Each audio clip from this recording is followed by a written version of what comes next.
The critical issues of our age are often the least intimidating, yet the most dangerous, the least spoken of, yet the most relevant. To humanity, there is no material as important or dangerous as plastic. Impossibly cheap and incredibly versatile, plastics can be inexpensively produced in a variety of different shapes and sizes to fulfill an infinite number of industrial and everyday uses. However, the chemical processes through which these plastics are formed grants them unique physical properties. Plastics do not biodegrade, nor do they dissolve in water. And there is the root of our issue. If you've ever been down to La Jolla Shores or any of the beaches locally after a big holiday weekend and you see the overflowing trash cans, a lot of that ends up directly blowing into or ending up in our waterways.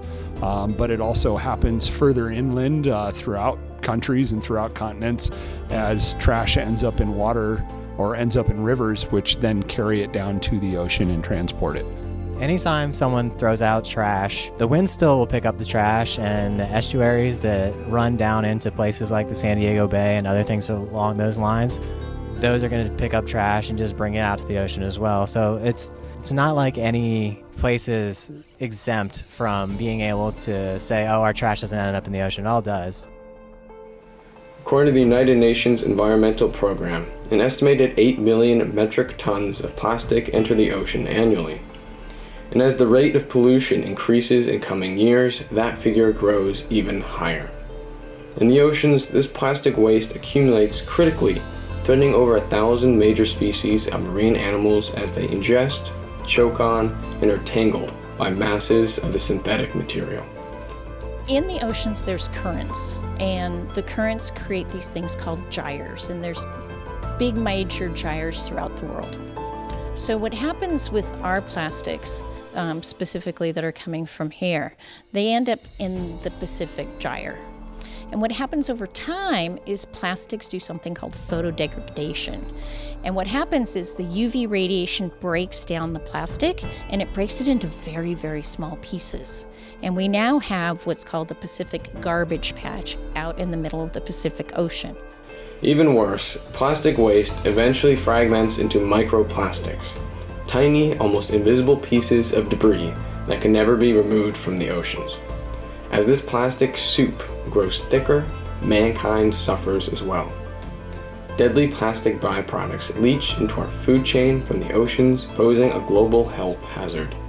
It's problematic because plastics themselves, which makes up the majority of marine debris, are basically petroleum-based products that have toxins in them, things like BPA and phthalates that can release chemicals in and of themselves, as well as absorb chemicals from the surrounding and concentrate them in the plastics. A lot of those plastics end up consumed by marine organisms. And so as marine organisms eat them, since plastics are not very digestible or don't decompose readily, they accumulate in the tissues of living things along with those toxins, and they tend to move up food chains and food webs as higher consumers eat the lower consumers that consume the plastic. A lot of plastic, what it does is it makes the animal feel like it's full all the time because they don't excrete it very well or get rid of it. So they feel like they're full and then they starve to death because they're not eating enough. Our organization, Sea Service, seeks to raise awareness on the critical issue of marine plastic pollution through periodic PSAs. We advocate for the preservation of our oceans so that you may be inspired to act. Every individual bears some of the responsibility for the critical state of our oceans.